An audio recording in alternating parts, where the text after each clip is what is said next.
Hey everyone, कैसे हैं आप सब और क्या हाल चाल है आपका। किचन फूड फ्यूजन के साथ आज मैं आपके साथ शामी कबाब की रेसिपी लेके आई हूँ। और शामी कबाब बनाने का जो है मैं बहुत इजी तरीका बताऊँगी जिसे आप बहुत इजी और क्विकली बना सकते हैं। चलें इंग्रेडिएंट्स की तरफ चलते हैं। सबसे पहले अदरक ले लें, लहसुन ले लें और देन जो है ये शामी कबाब मसाला है मेरा अपना बना हुआ, और ग्रीन चिली ले लें, और साथ जो है गरम मसाला ले लें, और साथ सूखा पिसा धनिया, नमक, रेड चिली और हल्दी ले लें।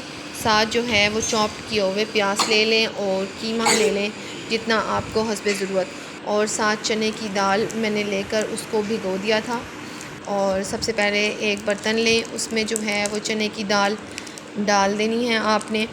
देन जो है बाकी मसाला जात जो हैं लहसुन हम इसमें जो है शामिल कर देंगे तमाम का तमाम, ताकि तमाम स्मेल ख़त्म हो जाए। फिर उसके बाद प्याज डाल देंगे और देन जो है हम उसमें जो शामी कबाब मसाला जो मैं ख़ुद बनाती हूँ अपना, तो वो मैंने शामिल कर दिया है। और उसके बाद जो है नमक, रेड मिर्चें और हल्दी शामिल कर दी हैं। इन तमाम मसाला जात को शामिल करने के बाद जो है हम बाकी के इंग्रेडिएंट्स हैं उनकी तरफ से आते हैं। सूखा पिसा धनिया जो है वो भी आप इसमें शामिल कर देंगे और बहुत टेस्टी और क्विक बन जाने वाली हैं। लेकिन गरम मसाला हम अभी नहीं डालेंगे।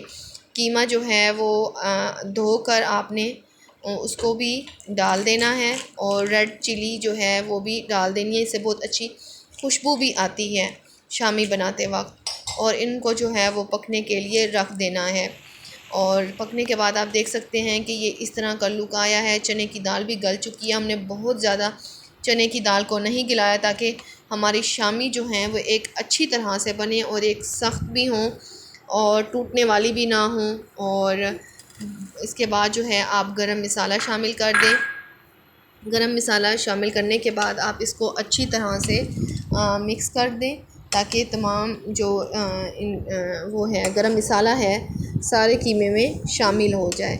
और इसके बाद इसको आप जो है ट्रे में निकाल कर थोड़ा सा हवा लगवा लें ताकि इसके बाद हम इसको चॉप करना स्टार्ट करेंगे।